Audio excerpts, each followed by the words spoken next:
ओम नमः सिद्धेभ्यं। ओम नमः सिद्धेभ्यं। ओम नमः सिद्धेभ्यं।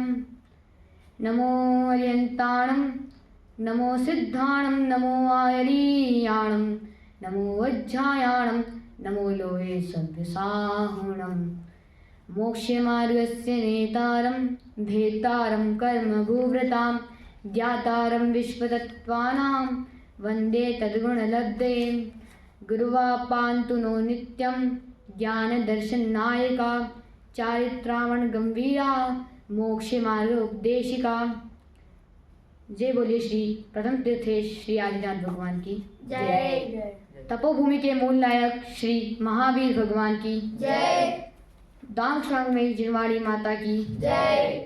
संत शिरोमणि आचार्य श्री विद्यासागर जी महाराज की जय। पुष्पगिरि तीर्थ प्रणेता आचार्य श्री पुष्पदंत सागर जी महाराज की जय। तपोभूमि तीर्थ प्रणेता श्री प्रज्ञा सागर जी महाराज की जय।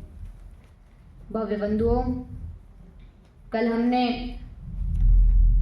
10 लक्षण के तृतीय दिन में हमने उत्तम आर्जव धर्म पढ़ा, जिसमें बताया गया है कि मायाचारी को छोड़कर सरलता को प्राप्त करना ही उत्तम आर्जव धर्म है। आज हम उत्तम सोच धर्म के बारे में चतुर्थ दिन के दिन चर्चा करेंगे। जीवन से लोभ की गंदगी को निकालने वाला, संतोष की ज्ञान की गंगा बहाने वाला अमृत तत्व ही सोच है। अधिक लाभ मानव को लोभी बना देता है। जैसे महाभारत में कौरवों पांडवों को जुए के अधीन इतना नुकसान हुआ कि पांडवों ने अपनी पत्नी तक को दांव पे लगा दिया, अपने भाई तक को दांव पे लगा दिया, अपने राज्य तक तो दांव पे लगा दिया। कितने दिन का वनवास रहा। उसके बाद 18 दिन की महाभारत चली। इतनी लाशें कि अगर व्यक्ति उन पे चल रहा हो तो उसके पैर के नीचे लाश आ जाए लेकिन उसको फर्क ना पड़े, इतनी लाशें। पंचम काल में इतना लोभ, अगर खुद का परिजन मर जाए तो डॉक्टर से बोल देते हैं कि डॉक्टर, ये जो हमारा परिवारजन है, जो हमारा बंधु है, जो हमारा भाई है, जो हमारा चाचा पापा जो भी है, इसकी जो उंगली में जो अंगूठी है वो निकाल दीजिए। इतना लोभ के कारण मानव भले बुरे कार विचार भूल जाता है। धन की सोच से धर्म परिवार सभी को भूल जाता है। धर्म और परिवार के प्रति सोच समाप्त हो जाता है।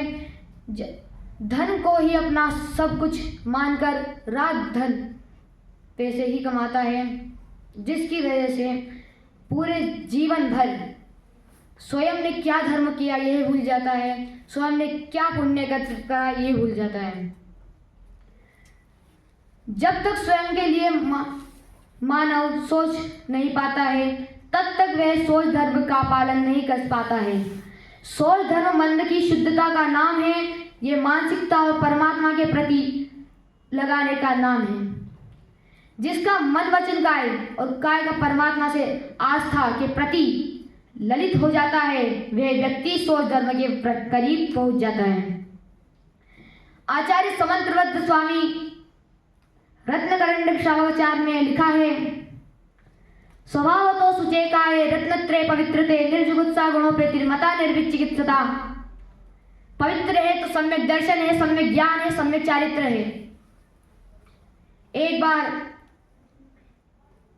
कोई रिद्धिधारी मुनिराज से एक मजदूर आया, बोला, गुरुदेव आपके पास इतनी रिद्धि है, सिद्धि है, मैं गरीब हूं, आप मेरे लिए क्या कर सकते हैं। गुरुदेव ने कहा, पास के तालाब में ही मैंने पारस पत्थर अभी मुझे मिला था, जब मैं शुद्धि के लिए गया था मैंने उसे फेंक दिया। मजदूर ने कहा कि गुरुदेव मुझे विश्वास ही नहीं हो रहा है कि आपने पारस पत्थर होते उसे क्यों फेंक दिया। गुरुदेव ने कहा तुम्हें विश्वास नहीं हो रहा तो नदी के पास जाओ, उसे देख के आ जाओ। मजदूर गुरुदेव की बुराई करते हुए तालाब तक पहुंचा।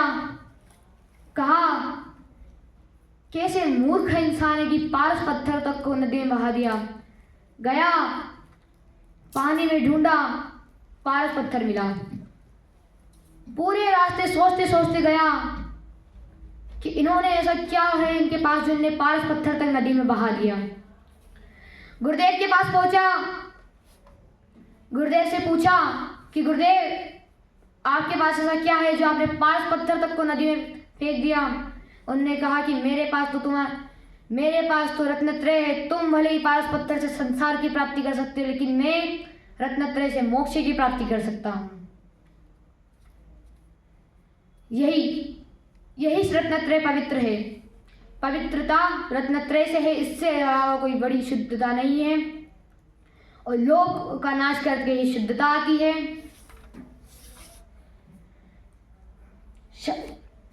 शरीर के प्रति ग्लानि नहीं करना चाहिए। शरीर तो मल का पिटारा है, घृणास्पद है। हमारा ध्यान शरीर की ओर नहीं आना चाहिए। रत्नत्रय रूपी गुणों के प्रति प्रीति भाव होना चाहिए। इसी भावना के साथ मैं अपनी वाणी को यही विराम देता हूँ। बोलिए श्री तपोवन के मूल नायक श्री महादेव भगवान की जय। श्री आचार्य रघुवेश्वर श्री विद्यासागर जी महाराज की जय। उत्तम चोर धर्म की जय।